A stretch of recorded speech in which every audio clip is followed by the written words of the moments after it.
So, welcome to this class. It's a restorative sequence. So, as much as most of you know, I teach Vinyasa the majority of the time.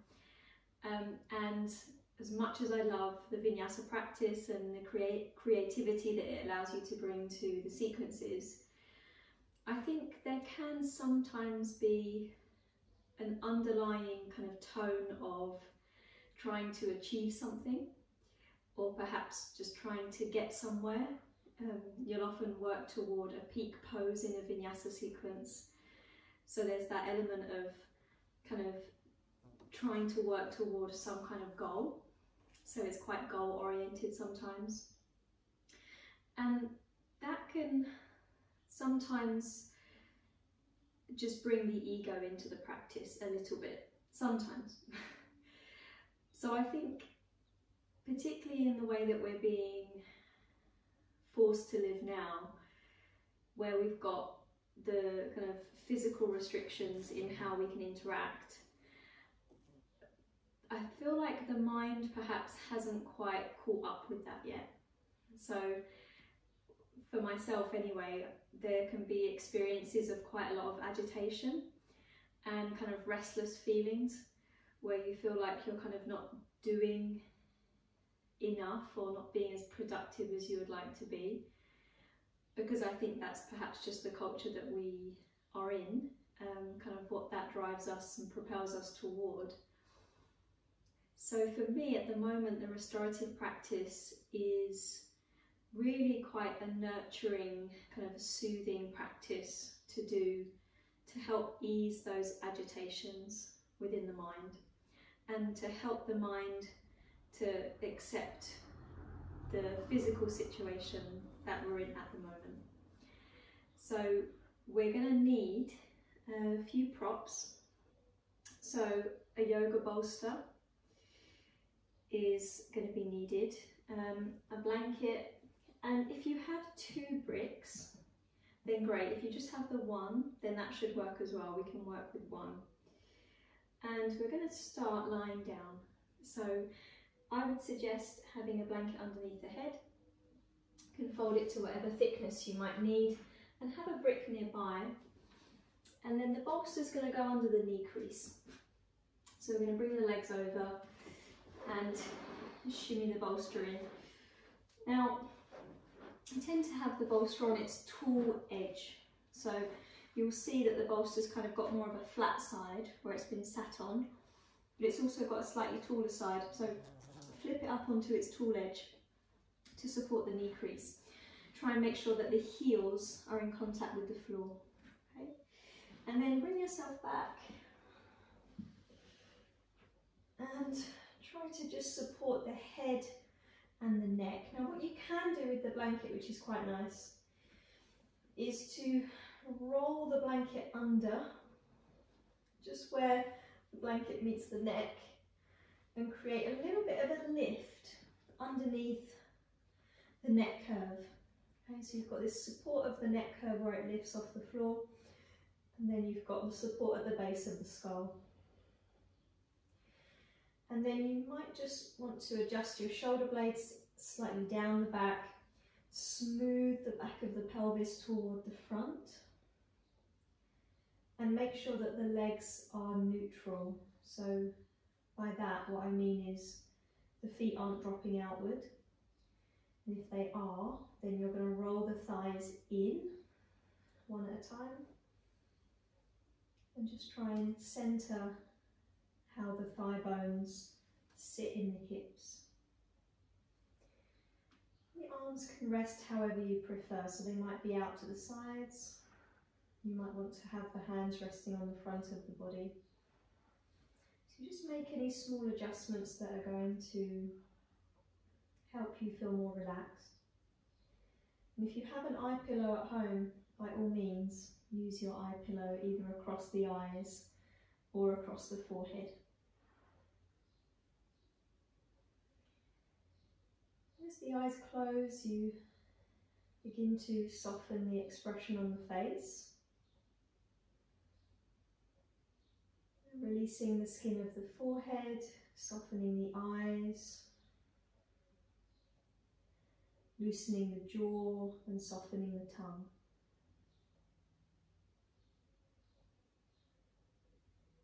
And just take a moment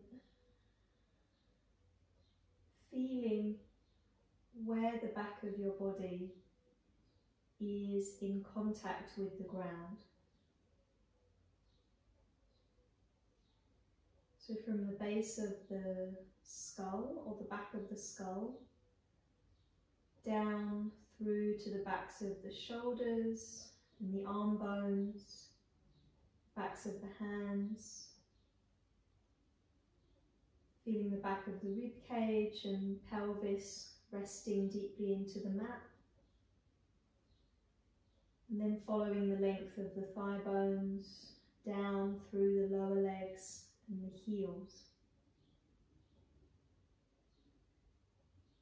And all of those points that you just moved your awareness across, try to encourage to become heavier into the floor. So there's a real sense that you're kind of surrendering the weight of the body to gravity, to that downward pull that moves your body closer to the earth.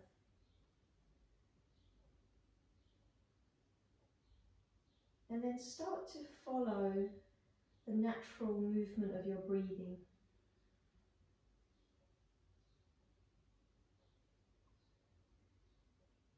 And just start to feel how the inhalation moves into the body, and it flows down initially, it flows down into the lungs. But then there's a feeling of the lungs filling up toward the collarbones and the body softly expanding. And then as you exhale, the breath softly releases up and out through the nose, and the body gently descends. There's a feeling of the body retracting in and down toward gravity.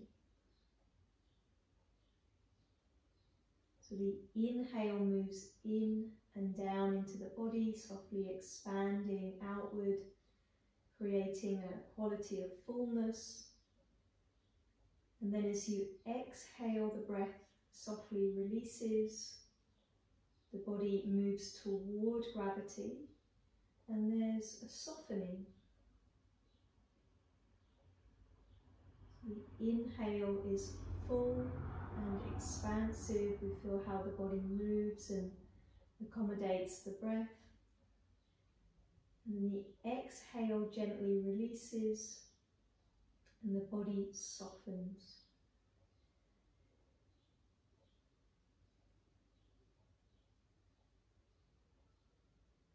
As you continue to follow the movement of the breath,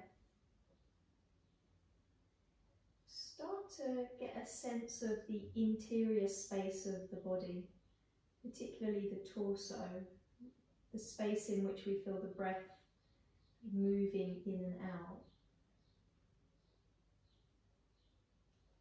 And see if you can start to invite a softening of the interior space.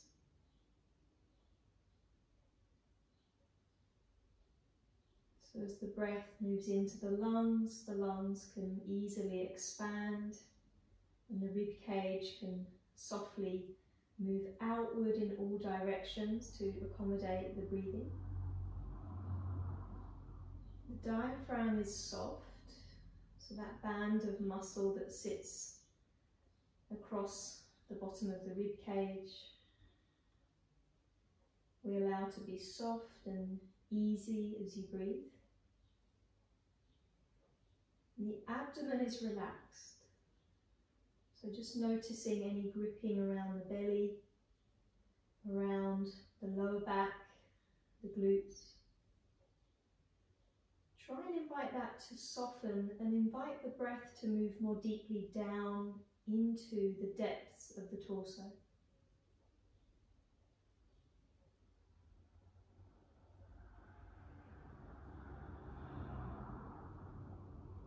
And going further than that, imagining that the breath is able to move all the way down to the very bottom of the pelvic bowl. You're breathing right down toward the pelvic floor muscles and inviting the pelvic floor or the pelvic diaphragm to become very soft and relaxed. Perhaps feeling how as you breathe in and down into the pelvis, there's a sense of broadening. The pelvic floor broadens, and as you exhale all of the air, there's a very gentle toning or condensing at the pelvic floor.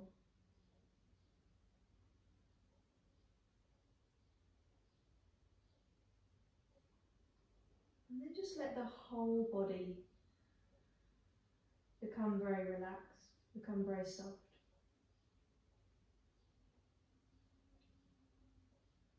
And just keep following that rhythmic movement of breath. Remembering that we're not trying to get anywhere. There's no aim in the sense of there's no end goal to reach. We're simply inviting a deeper and deeper relaxation, a deeper sense of awareness of ourselves. And sometimes that might be challenging if the mind is not cooperating. But you simply just remain open and aware to what is arising for you. And that will change day to day, hour to hour.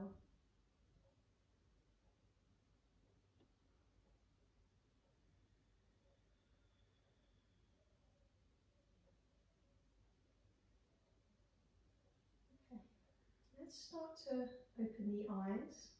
Move the eye pillow if you were using one. And then bring the feet slowly onto the bolster. Don't move too quickly here. And just press the bolster forward with your feet a little bit. So you can place the feet on the floor. Then the feet will go a little bit wider than the pelvis, and we'll just take a few slow cycles of windshield wiper movements. So knees lower to one side. You flex the feet, move on to the edges of the feet, and you come back through the centre and go the other way. Just do that a few times. Just see what feels good in your body. How does your body want to move?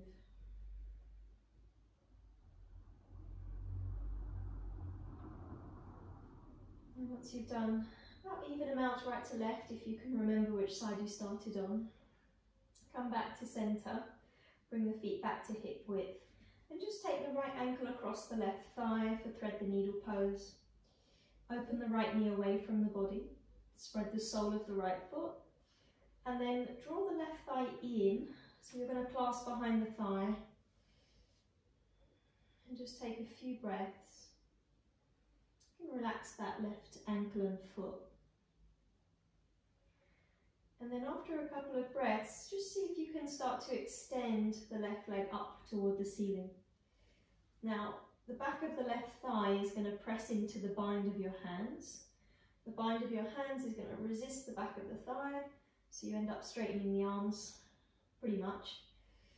And the leg will straighten toward the ceiling, and then perhaps just circling through the left ankle a few times in one direction. It is quite active in the arms and the legs, in fact, so don't expect this one to be too easy if you are finding it a little bit strenuous. Once you've gone in both directions with that ankle, you're going to rebend the knee, release the bind of the hands and the feet down. And then just change sides, left ankle across right thigh, open the left knee out.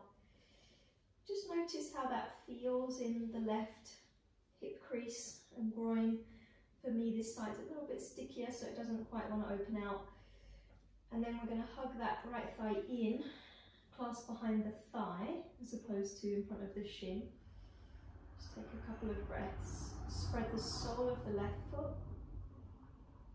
Keep the expression on the face nice and relaxed. And then begin to straighten the right leg if you can. Back of the right thigh will press into the bind of the hands. Bind of the hands will move into the thigh. And then you might just circle through that right ankle.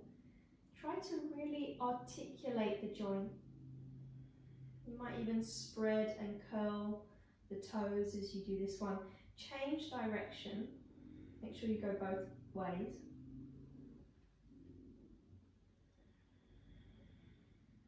And then re-bend that knee. Release the hands. Place the feet down.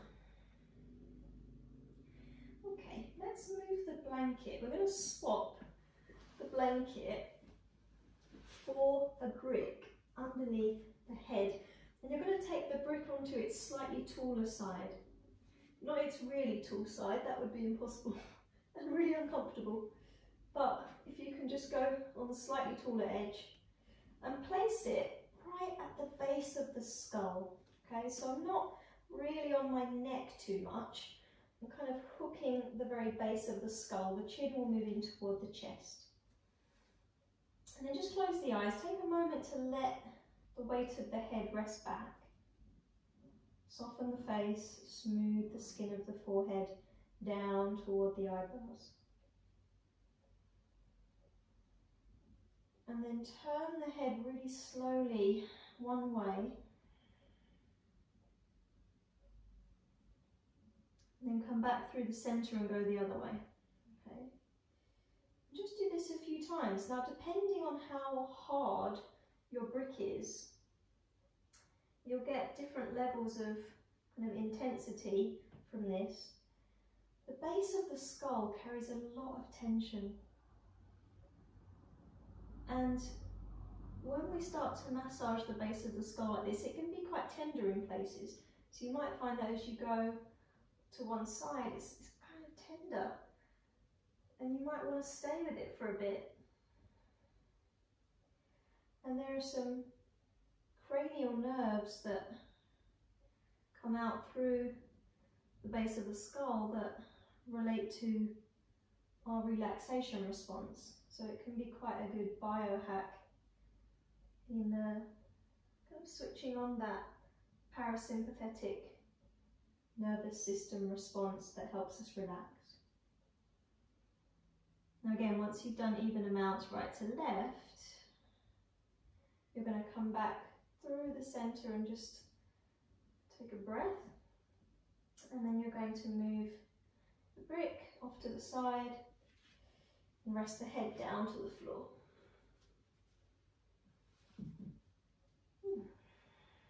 Just feel the sense of length at the back of the neck. And then bring the knees up into your chest. Give yourself a little bit of a squeeze in, maybe a rocking side to side or a circular movement on the lower back, if that feels helpful. And then what we're going to do is just roll off to the side and press ourselves up. Okay, so not coming up too quickly, we're not in any rush. So we're going to come into a side lying posture with our bolster, one of my favourite restorative poses to do at the moment. So we're going to have the bolster on its flat side now, wide ways across the mat. And then we're going to find our blanket. If you don't have any bricks at all, you could use a couple of blankets and just fold them quite thickly for this one. But if you have the two bricks, one is going to go underneath for a support for the head. That's the kind of crucial brick if you just have the one. The second one, if you have, it's going to go beyond. Okay. Then I'm going to fold my blanket a little bit more thickly, and I'm going to place that on top of the brick that's going to support the head. Okay, so this is my setup. Now I'm going to sit sideways on to the bolster. My knees are bent The degree of the bend is up to you. Less of a bend, more towards straight with the legs, is going to intensify things slightly, although it's still quite a restorative pose. Now I just hook the bottom foot to the top ankle. For some people, if you want to put something in between the thighs, like a cushion, that might be quite nice. And then we're going to lie sideways, so the side ribs are going to be positioned on the bolster. So try not to get it too much up into the armpit or right down into the kind of lower waist. Okay, so right at the side ribs, you're going to position yourself on the bolster.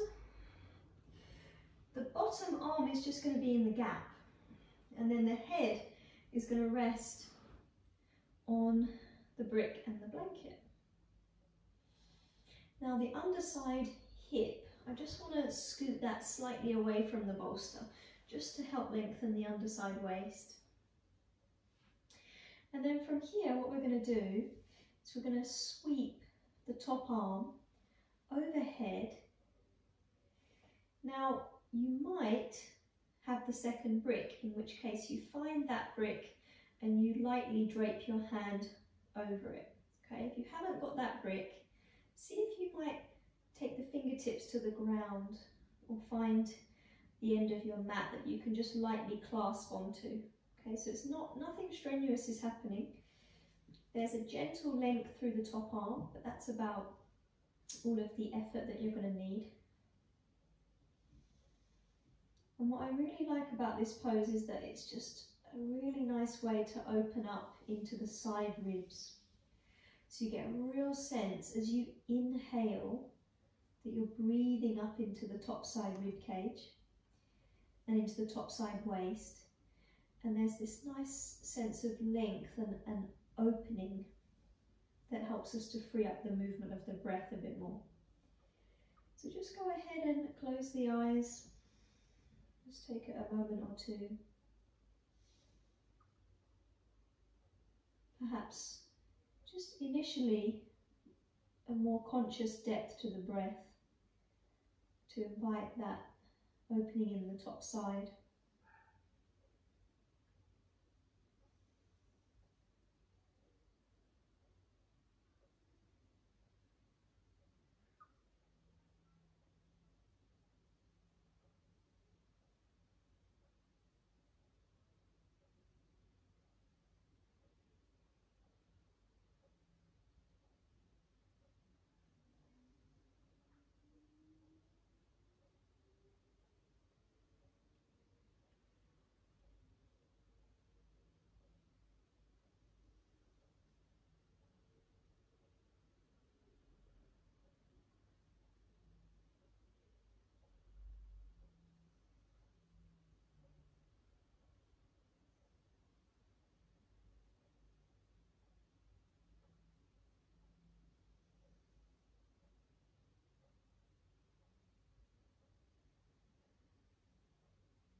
Last few breaths.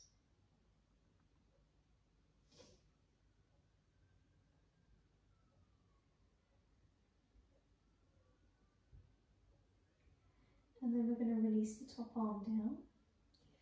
We're going to press ourselves up, so the hands are going to go in between the bolster and the cushion, so just take your time. Come onto all fours. And take a few cycles of cat-cow between sides. So as you breathe in, the belly softens, the collarbones widen, you move the heart forward. Exhaling, the hands ground and we round the upper back toward the ceiling. Do that 2 more times.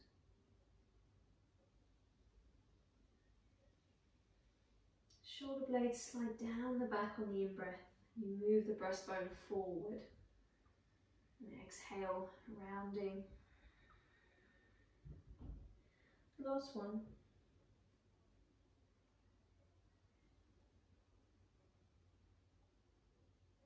I really like the combo of the side opening with the cat-cow, just because I feel like it really moves the rib cage in all directions. So once you come back to neutral from here, let's just change sides. So move down onto the other outer hip and position yourself. Tuck the bottom foot to the top ankle. Side ribs, so that the kind of hard structure of the rib cage is across the bolster. Arm in between the gap. Head resting down.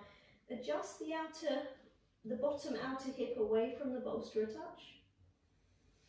And then sweep the top arm overhead, either fingertips to the floor, or if you can find your brick, fingertips to the floor or to your brick. So the top arm is relatively straight, it's extending or gently lengthening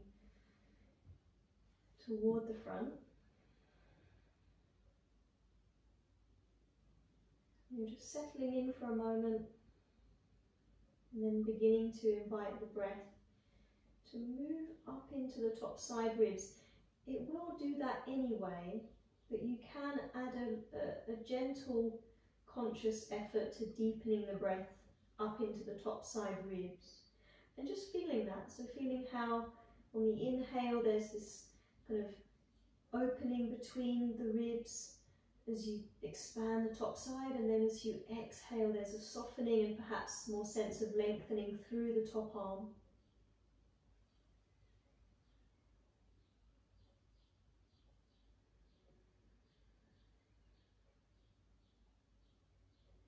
The restorative practice really is about kind of tuning in to the felt sensations within the body. So you're not, as I said, you're not trying to get anywhere. It's not meant to be a big kind of physical expression or performance. There's more of an internal direction to the awareness,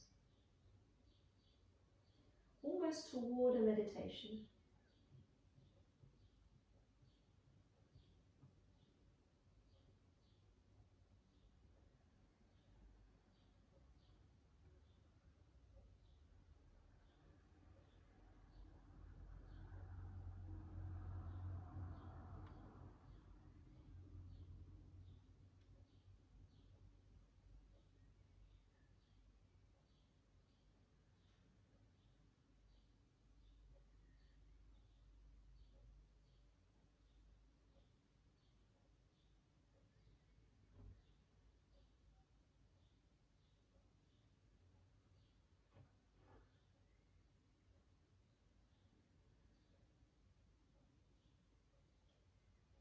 Last breath or so.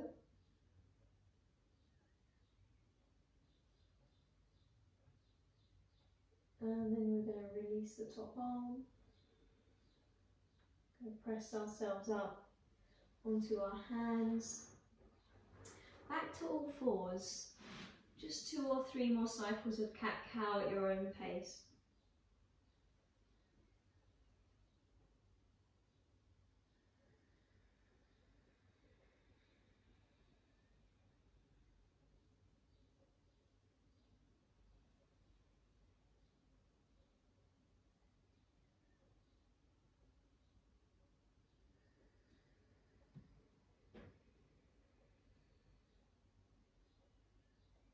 And coming back to a neutral spine, we're going to sit back toward the heels very briefly, so that what we can do is turn our bolster long ways, okay? And then we're going to come to straddle the bolster, sit right in the middle if you can, so you've just got some material in front, some material at the back. And then interlace the fingers, anchor the pelvis, and send the palms toward the ceiling. As you lift up through the sides of the torso, the tailbone and the sit bones are anchoring downward and the front ribs soften. Inhaling here. On an exhale, open the arms wide toward your right. Take the left hand to the front of the bolster, the right hand to the back. And lightly bend both elbows. Take a breath in to sit tall. Keep the tailbone anchoring downward. And on the exhale, just lightly turn the rib cage and the chest and the shoulder girdle to the right. Doesn't need to be anything too deep. Keep the breath nice and full.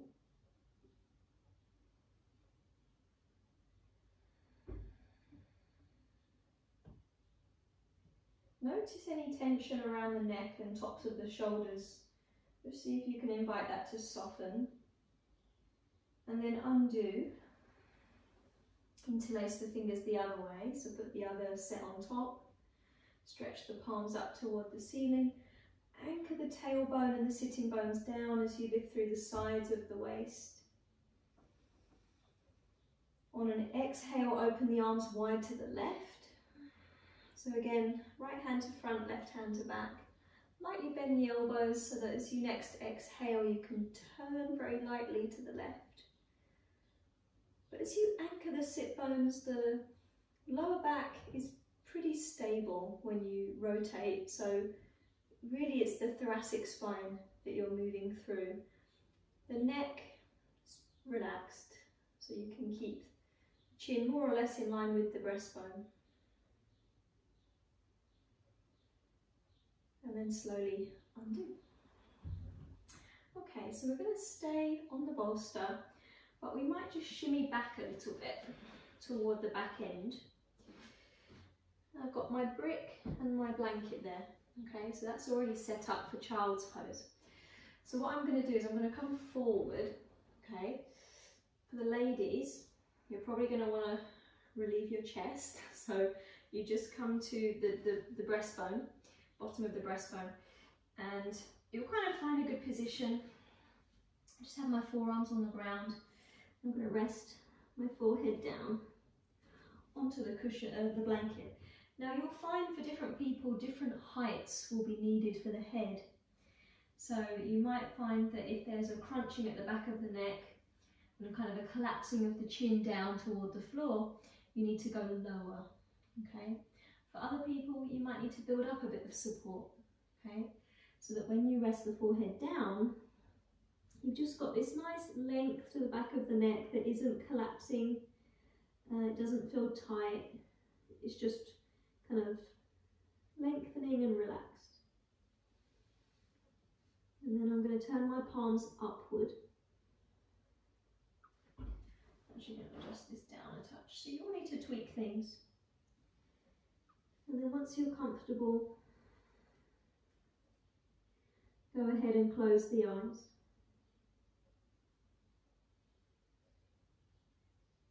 And feel the breath initially just moving into the back body.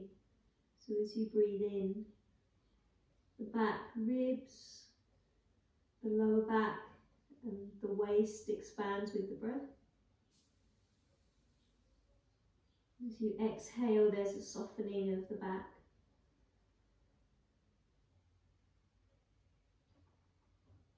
The eyes can close and the expression on the face can become really soft again, if it's not already. Jaw loose, tongue soft.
Okay.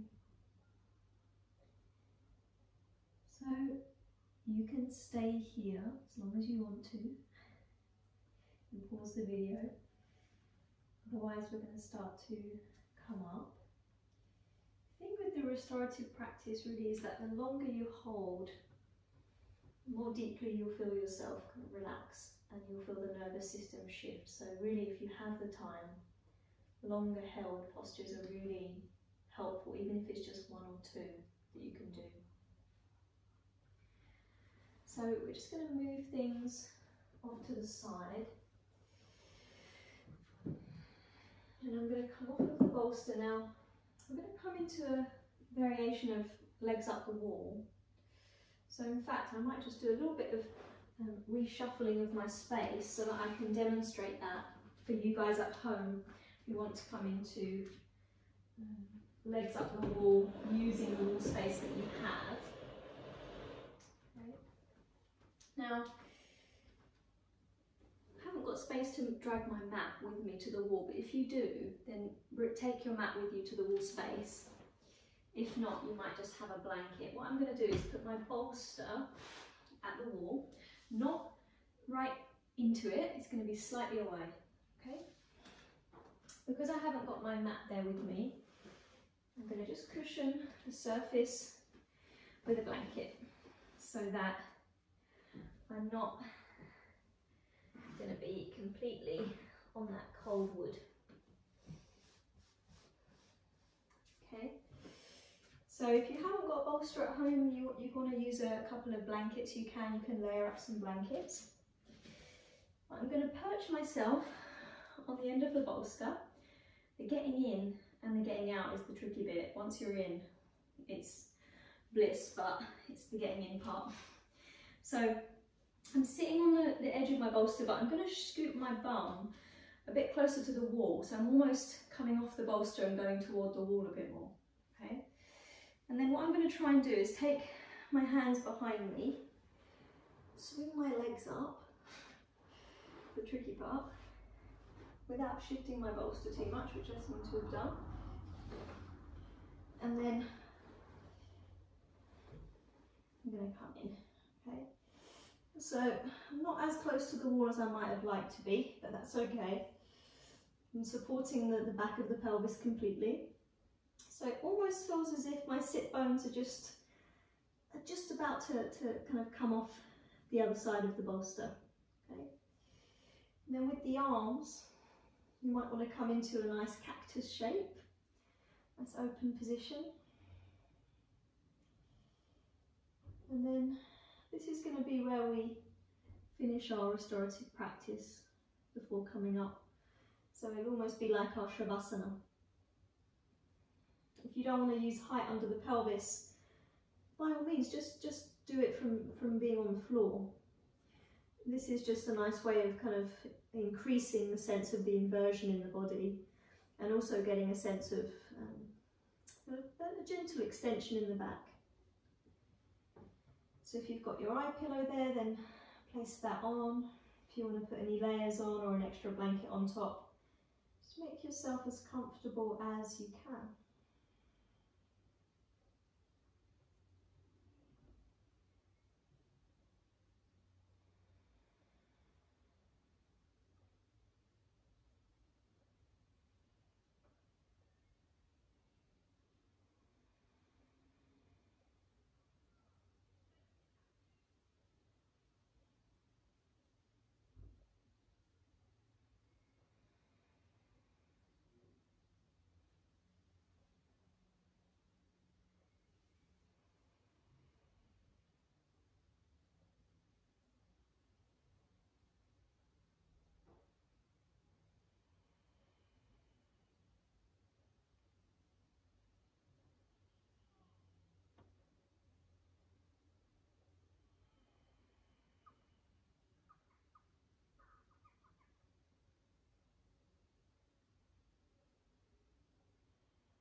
So again, if you want to stay for a bit longer, then do. As a side note, this is a great pose to do before bed, or if you're struggling to get a good night's sleep. So this is a good one to do in the evening. To come out, we're going to bend the knees and place the feet on the wall. Then we're going to lift the pelvis and try and just slide the bolster forward so that we can then kind of shimmy our pelvis down. We might draw the knees in very gently. And then we're going to roll off to the side. And we're going to press our way up. We're going to just find a comfortable seated position to finish.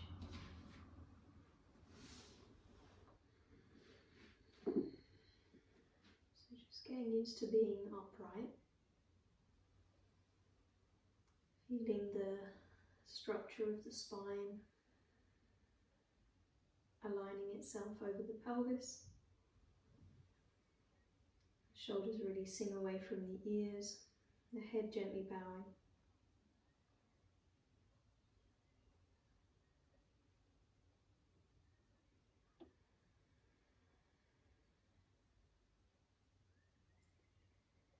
Then bring the palms together.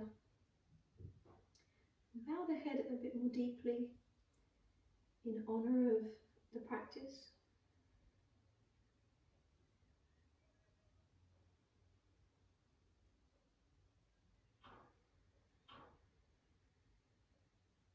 And then lifting the gaze and opening the eyes. Namaste.